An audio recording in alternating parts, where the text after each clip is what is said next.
নমস্কাৰ Assamese GK Official চেনেলটোলৈ আপোনালোকক স্বাগতম জনাইছো আজি আমাৰ YouTube channel Assamese GK Official চেনেলটিৰ প্ৰথমটি ভিডিও আজিৰ এই ভিডিওটিত আপোনালোকলৈ আগবঢ়াম অসমৰ ইতিহাস সম্পৰ্কীয় এটি ভিডিও পুৰাণ আৰু প্ৰাচীন সাহিত্যত অসমক বিভিন্ন নামেৰে জনা যায় অৱশ্যে খ্ৰীষ্টপূৰ্ব ৪ৰ্থ শতিকাৰ পূৰ্বৰ অসমৰ বুৰঞ্জীৰ বিষয়ে প্ৰামাণ্য বিৱৰণ পোৱা নাযায় সেই সময়ছোৱাৰ বিষয়ে জানিবলৈ আমাৰ হাতত সমল হিচাপে আছে কেৱল আখ্যান কিংবদন্তি লোকগাথা আদি ৰামায়ণ মহাভাৰতত অসমক প্ৰাগজ্যোতিষপুৰ আৰু পুৰাণ তন্ত্ৰত কামৰূপ বুলি উল্লেখ আছে প্ৰাচীন কামৰূপক ৪টা ভাগত ভগোৱা হৈছে হেকিটা হৈছে কামপীঠ ৰত্নপীঠ সুবৰ্ণপীঠ আৰু সৌমাৰপীঠ কামপীঠ ক্ৰমে ৰূপহী নৈৰ পৰা শংকুশ নৈলৈকে ৰত্নপীঠ শংকুশ নৈৰ পৰা কৰতোৱা নৈলৈকে সুবৰ্ণপীঠ ৰূপহী নৈৰ পৰা ভৰলী নৈলৈকে আৰু সৌমাৰপীঠ ভৰলী নৈৰ পৰা ডিক্ৰং নৈলৈকে বিয়পি আছে আজি আমি এই ভিডিওটিত কেৱল অসমৰ প্ৰাগৈতিহাসিক যুগৰ বিষয়ে আলোচনা কৰিম প্ৰাগৈতিহাসিক যুগক ৩টা ভাগত ভাগ কৰিব পাৰি প্ৰত্নপ্ৰস্তৰ যুগ মধ্যপ্ৰস্তৰ যুগ আৰু নৱপ্ৰস্তৰ যুগ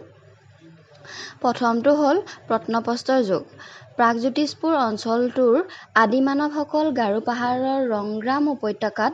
মধ্য প্লিষ্টিন যুগত বাস কৰিছিল বুলি অনুমান কৰা হয় প্ৰত্নপ্ৰস্তৰ যুগৰ সামগ্ৰীৰ ভিতৰত হাত কুঠাৰ জাতীয় সামগ্ৰী ইতিমধ্যে সেই অঞ্চলত উদ্ধাৰ হৈছে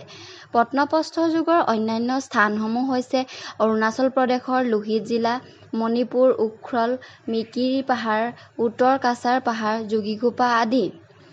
প্ৰাগৈতিহাসিক যুগৰ দ্বিতীয়টো ভাগ হৈছে মধ্যপ্ৰস্তৰ যুগ খ্ৰীষ্টপূৰ্ব ৪৫০০ পৰা ৪০০০ বছৰ পূৰ্বে বৰ্তমানৰ অসমত মধ্যপ্ৰস্তৰ যুগৰ বসতি স্থাপনৰ প্ৰমাণ পোৱা যায় এই যুগত চিকাৰ আৰু খাদ্য সংগ্ৰহৰ বাবে ব্যৱহৃত সঁজুলি পোৱা যায় আৰু তৃতীয়টো যুগ হৈছে নৱপ্ৰস্তৰ যুগ এই যুগত মানুহে পাহাৰত বাস কৰিছিল আৰু খেতি-বাতিৰ বাবে তেতিয়াই ঝুম খেতি আৰম্ভ হৈছিল বুলি ধাৰণা কৰিব পৰা যায় ডিমা হাছাও দাউজালি কামৰূপ আৰু গাৰো পাহাৰত এই যুগৰ বসতিৰ প্ৰমাণ পোৱা যায় নৱপ্ৰস্তৰ যুগৰ কেতবোৰ সামগ্ৰী বিশ্বনাথত উদ্ধাৰ কৰা হৈছে এই সঁজুলিসমূহ খ্ৰীষ্টপূৰ্ব ২৫০০ বছৰ পূৰ্বে নিৰ্মাণ কৰা হৈছিল বুলি অনুমান কৰা হয় এই যুগত মানুহে জীৱ-জন্তুৰ মাংস শস্যৰ আহাৰ হিচাপে গ্ৰহণ কৰিছিল ইয়াৰ পাছত আমি প্ৰাগৈতিহাসিক যুগতনো কোন কোন ৰজা ৰাজত্ব কৰিছিল চাওঁ আহকচোন দানৱ আৰু অসুৰ বংশ কিংবদন্তিৰ মতে প্ৰাগজ্যোতিষপুৰৰ প্ৰথম ৰজা আছিল মহিৰংগ দানৱ গুৱাহাটীৰ বেলতলাত থকা ময়দংগ পৰ্বত নামটো মহিৰংগ নামেৰে কৰা হৈছিল বুলি অনুমান কৰা হয় পুৰণি কামৰূপত অসুৰ আৰু দানৱসকলে ৰাজত্ব কৰিছিল মহিৰংগ দানৱৰ পাছত শতকাসুৰ সম্বৰাকাসুৰ কামৰূপ শাসন কৰিছিল এওঁলোকক কিৰাত বা ম্লেচ্ছ বোলা হৈছিল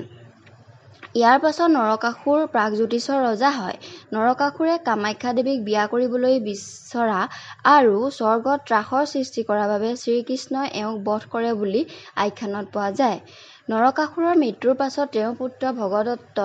প্ৰাগজ্যোতিষপুৰৰ ৰজা হয় ভগদত্তই মহাভাৰতৰ যুদ্ধত কৌৰৱৰ পক্ষলৈ বীৰত্বৰে যুদ্ধ কৰিছিল বুলি মহাভাৰতত উল্লেখ আছে প্ৰবাদ মতে দুৰ্যোধনে ভগদত্তৰ কন্যা ভানুমতীক বিয়া কৰাইছিল আৰু এই বিয়াৰ উপলক্ষে বৰ্তমানৰ গুৱাহাটীত থকা দীঘলী পুখুৰীটো খন্দুৱাইছিল বুলিও জনশ্ৰুতি আছে প্ৰাগজ্যোতিষপুৰৰ ৰজা নৰকাসুৰৰ সময়ত শোণিতপুৰৰ ৰজা বানৰ বিষয়ে কিংবদন্তি আছে তেজপুৰত থকা অগ্নিগড় মহাভৈৰৱ মন্দিৰ আদিত বান উষা অনিৰুদ্ধৰ কথা পোৱা যায় অসমৰ শদিয়া অঞ্চল পূৰ্বে বিদৰ্ভ নামেৰে পৰিচিত আছিল ইয়াৰ ৰাজধানী আছিল কুণ্ডিল নগৰ ইয়াত ভীষ্মক নামৰ এজন ৰজাই ৰাজত্ব কৰিছিল এই ৰজাৰ কন্যা ৰুক্মিণীক শ্ৰীকৃষ্ণই বিয়া কৰোৱাৰ কথা ভাগৱত পুৰাণ আদিত উল্লেখ আছে আজি আমি আপোনালোকক প্ৰাগৈতিহাসিক যুগৰ বিষয়ে চমুকৈ আভাস দিবলৈ চেষ্টা কৰিলোঁ পৰৱৰ্তী ভিডিঅ'ত আমি প্ৰাগৈতিহাসিক যুগৰ বিষয়ে হ'ব পৰা গুৰুত্বপূৰ্ণ প্ৰশ্ন আৰু লগতে উত্তৰসমূহ লৈ আহিম আজিলৈ ইমানেই যদি ভিডিঅ'টো চাই ভাল লাগিল বা কম পৰিমাণে হ'লেও উপকৃত হৈছোঁ বুলি ভাবে তেনে আমাৰ Assamese GK Official চেনেলটো ছাবস্ক্ৰাইব কৰি দিব আৰু লগতে লাইক কৰিব আৰু আমি দিয়া ভিডিঅ'সমূহৰ নটিফিকেশ্যন পাই থাকিবলৈ কাষতে থকা বেল আইকনটো টিপি দিব ধন্যবাদ